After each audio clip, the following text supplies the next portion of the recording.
ಪವಿತ್ರ ಗೌಡಗೆ ಮತ್ತೆ supreme court shock ಕೊಟ್ಟಿದೆ. ಆರೋಪಿ ಪವಿತ್ರ ಗೌಡಗಿಲ್ಲ ಬಿಡುಗಡೆಯ ಭಾಗ್ಯ. ಪವಿತ್ರ ಗೌಡಗೆ ಮತ್ತೆ ಸುಪ್ರೀಂ ಕೋರ್ಟ್ ಶಾಕ್ ಕೊಟ್ಟಿದೆ.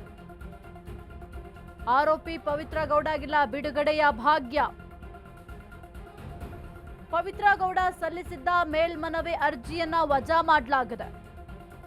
ಬೇಲ್ ನಿರೀಕ್ಷೆಯಲ್ಲಿದ್ದ ಪವಿತ್ರ ಗೌಡಗೆ ಕಹಿ ಸುದ್ದಿಯನ್ನ ನೀಡಲಾಗಿದೆ. ಪುನರ್ ಪರಿಶೀಲನಾ ಅರ್ಜಿಯನ್ನ ವಜಾಗೊಳಿಸಿದ ಸುಪ್ರೀಂ ಕೋರ್ಟ್ನ ದ್ವಿಸದಸ್ಯ ಪೀಠದಿಂದ ಈ ಒಂದು ಆದೇಶವನ್ನು ಹೊರಡಿಸಲಾಗಿದೆ.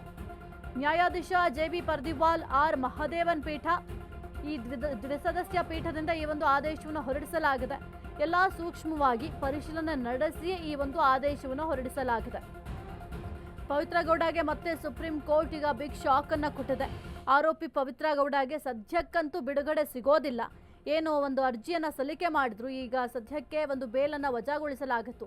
ಆ ಒಂದು ಅರ್ಜಿಗೆ ಸಂಬಂಧಪಟ್ಟಂತೆ ಇದನ್ನ ಮತ್ತೆ ಮರು ಪರಿಶೀಲನೆ ಮಾಡಬೇಕು ಅಂತ ಒಂದು ಅರ್ಜಿಯನ್ನ ಸಲ್ಲಿಕೆ ಮಾಡಿದ್ರು. ಮುಖ್ಯವಾಗಿ ನಾನು ಸಿಂಗಲ್ ಪೇರೆಂಟ್ ಆಗಿದ್ದೀನಿ, ಜೊತೆಗೆ ನನಗೆ ವಯಸ್ಸಾದಂತಹ ಪೋಷಕರು ಕೂಡ ಇದ್ದಾರೆ, ಅವರ ಜವಾಬ್ದಾರಿಯೂ ಕೂಡ ನನ್ನ ಮೇಲೆ ಇದೆ, ಜೊತೆಗೆ ನನ್ನ ಮಗಳ ಜವಾಬ್ದಾರಿ ಕೂಡ ನನ್ನ ಮೇಲೆ ಇರೋದ್ರಿಂದ ಈ ಒಂದು ಅರ್ಜಿಯನ್ನ ಪರಿಶೀಲನೆ ಮಾಡಬೇಕು, ಮತ್ತೆ ಮರು ಪರಿಶೀಲನೆ ಮಾಡಬೇಕು ಅಂತ ಒಂದು ಅರ್ಜಿಯನ್ನ ಸಲ್ಲಿಕೆ ಮಾಡಿದ್ರು.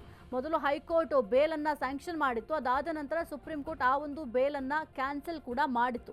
ಹಾಗಾಗಿ ಮತ್ತೆ ಈ ಒಂದು ಮರು ಪರಿಶೀಲನಾ ಅರ್ಜಿಯನ್ನ ಸಲ್ಲಿಕೆ ಮಾಡಿದ್ರು. ಈಗ ಸದ್ಯಕ್ಕೆ ಸುಪ್ರೀಂ ಕೋರ್ಟ್ ಈ ಮೊದಲು ಏನು ಆದೇಶವನ್ನ ಕೊಟ್ಟಿತ್ತು ಆ ಒಂದು ಆದೇಶ ಸರಿ ಇದೆ ಅಂತ ಆ ಒಂದು ಆದೇಶವನ್ನ ಎತ್ತಿ ಹಿಡಿಯುವ ಕೆಲಸವನ್ನ ಮಾಡಿದ್ದಾರೆ. ಆ ಒಂದು ಆದೇಶ ನೀಡುವಂತಹ ಸಂದರ್ಭದಲ್ಲಿ ಏನು ಸಾಕ್ಷ್ಯಾಧಾರಗಳಿದ್ದಾವೆ ಅದೆಲ್ಲವನ್ನು ಕೂಡ ಸೂಕ್ಷ್ಮವಾಗಿ ಗಮನಿಸಿ ಆ ಒಂದು ಆದೇಶವನ್ನು ಕೊಟ್ಟಿರುವಂಥದ್ದು. ಹಾಗಾಗಿ ಇಂದಿನ ಆದೇಶವೇ ಫೈನಲ್ ಅಂತ ಸುಪ್ರೀಂ ಕೋರ್ಟ್ ಹಿಂದಿನ ಆದೇಶವನ್ನ ಎತ್ತಿ ಹಿಡಿಯುವ ಕೆಲಸವನ್ನ ಮಾಡಿದ್ದಾರೆ.